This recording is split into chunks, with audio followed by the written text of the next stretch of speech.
क्यों हुई एक माँ को बेटी की चाह। इस वीडियो में लिखे हुए शब्द को ध्यान से पढ़ना और कमेंट में अपनी राय जरूर देना। तो चलिए शुरू करते हैं। 40-42 साल की घरेलू स्त्री थी सुधा। भरा पूरा परिवार था। धन धान की कोई कमी नहीं थी।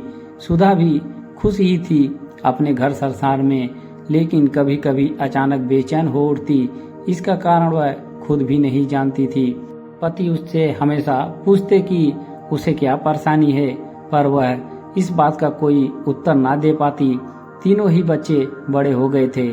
सबसे बड़ा बेटा इंजीनियरिंग के 3रे वर्ष में, मझला पहले वर्ष में और छोटा 10वीं में था। तीनों की किशोरावस्था में थे। अब उनके रुचि के विषय अपने पिता के विचारों से ज्यादा मेल खाते हुए ज्यादातर समय अपने पिता, टीवी और दोस्तों के साथ बिताते। सुधा चाहती थी कि उसके तीनों बेटे उसके साथ कुछ समय बिताएं, पर उनकी रुचियां कुछ अलग थी। अब वे तीनों ही बच्चे नहीं रह गए थे। धीरे धीरे वे पुरुष बनते जा रहे थे। एक सुबह सुधा ने अपने पति से कहा, मेरी खुशी के लिए आप कुछ करेंगे? पति ने कहा, हाँ हाँ क्यों नहीं, तुम कहो तो सही। सुधा सहमते हुए बोली, मैं एक बेटी गोद लेना चाहती हूँ। पति को आश्चर्य हुआ, पर सुधा ने कहा, सवाल जवाब मत करिएगा प्लीज। तीनों बच्चों के सामने ही यह प्रस्ताव रखा गया। किसी ने कोई आपत्ति तो नहीं की, पर सबके मन में सवाल था, क्यों? जल्द ही सुधा ने 1.5 महीने की एक प्यारी सी बच्ची अनाथ आश्रम से गोद ले ली। 3 बार मातृत्व का स्वाद चखने के बाद भी आज उसमें वात्सल्य की कोई कमी नहीं थी। बच्ची के आने की खुशी में सुधा और उसके पति ने एक समारोह का आयोजन किया।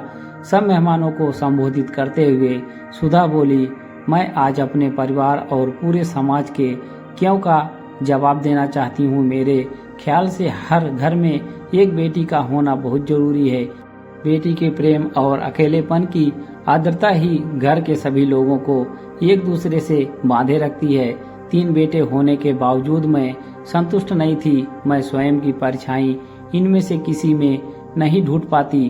बेटी शक्ति है, सृजन का स्रोत है। मुझे दुख ही नहीं पीड़ा भी होती है जब मैं देखती हूँ कि किसी स्त्री ने अपने भ्रूण की हत्या बेटी होने के कारण कर दी। मैं समझती हूँ कि मेरे पति का वंश जरूर मेरे ये तीनों बेटे ही बढ़ाएंगे, पर मेरे मातृत्व का वंश तो एक बेटी ही बढ़ा सकती है। हमारे ये वीडियो आपको पसंद आया हो तो एक लाइक जरूर करें। धन्यवाद।